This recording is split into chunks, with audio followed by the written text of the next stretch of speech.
So I've got a good comment here, but I can't see it properly. Because of how large the comment is and the lighting, I can't see it properly. So bear with me as I read it out word for word.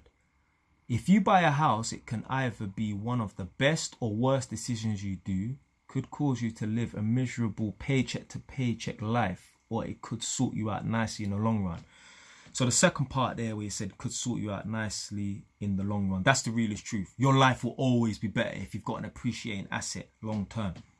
I'm just going to focus on the first part. They said could cause you to live a miserable paycheck to paycheck life.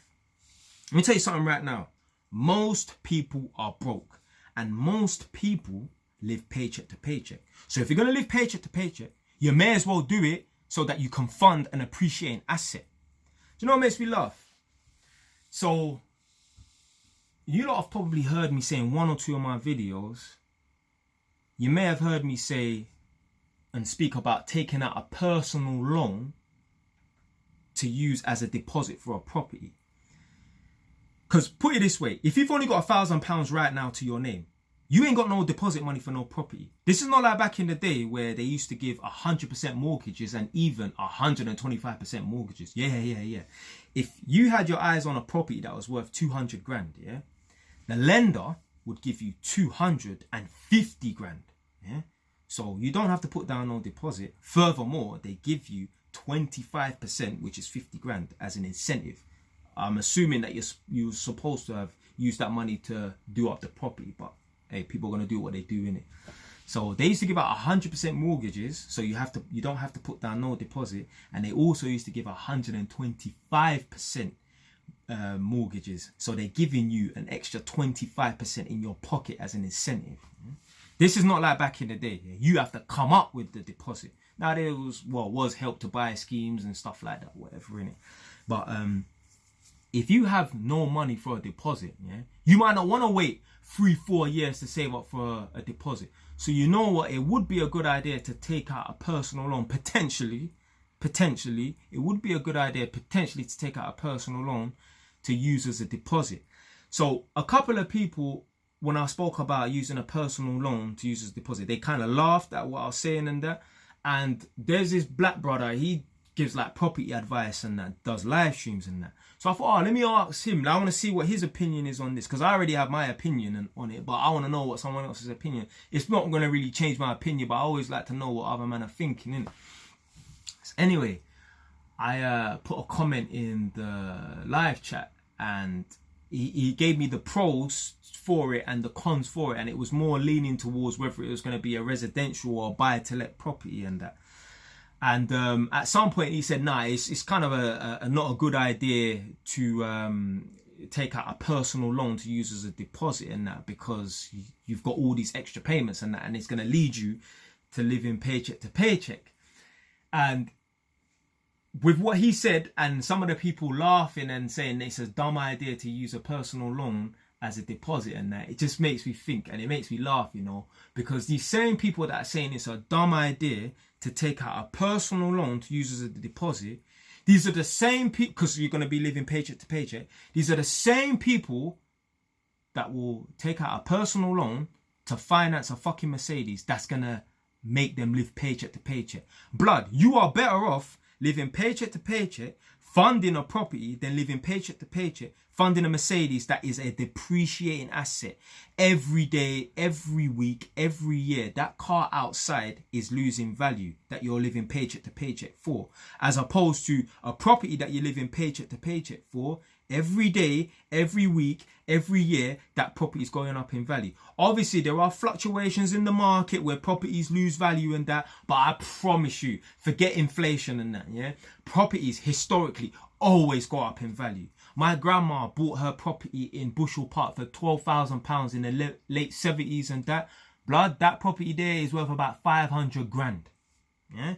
So, yeah, during the crash and, you know, in the 80s where everyone was broke, and apparently in the 80s house prices went down and that, but I know they definitely went down in the crash. It don't matter. Yeah, that property that she bought for 12 grand back in the late 70s and that is now worth 500 grand. Now, she don't own it no more, innit? But she did own a property there, innit? And obviously I know the address, and me and one was looking at how much it's worth now, about 6 months ago and that.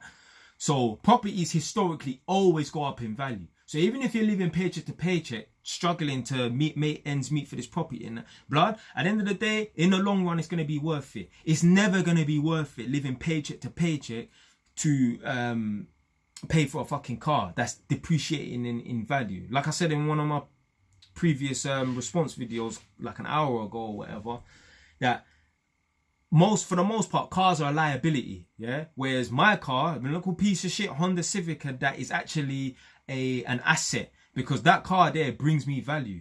If I didn't have that car, I wouldn't be able to work. If I didn't have that car, I wouldn't be able to take materials to my flat without having to hire out a van. My car isn't just a car; it's part of van. Yeah, man's put all different type of stuff in there.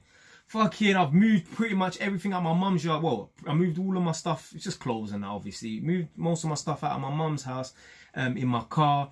I've bought brand new wardrobes. So 2 wardrobes, 2 chest of drawers, fitted all of that in my car from IKEA. I've done that twice. I've done that for my first buy-to-let flat. I've done that for my second buy-to-let flat, and my third buy-to-let flat that I'm currently on. I'm going to do the exact same thing. Buy the exact same wardrobes and the exact same chest of drawers and that. I've even fitted a ass clout bathtub to blood clot in my car, innit? Yeah. So my car is an asset. My life would be worse if I didn't have that car. Because like I said, if I didn't have that car, I wouldn't be able to work. And if I can't work, I can't earn money. It's not like, not having a car just means that I wouldn't be able to get to work comfortably because I would have to ride the bus. No, I cannot do no jobs without having that vehicle and that. So some people will laugh and say, it's a dumb idea to live paycheck to paycheck in order to have a house and that. What would you rather do? Live paycheck to paycheck and rent a property off the council? Would you rather live paycheck to paycheck and fund a fucking Mercedes, blood? So yeah, if I'm going to live paycheck to paycheck and I'm going to be broke, then I'd rather have a fucking house at the end of the story. Yeah, at the end of that, yeah.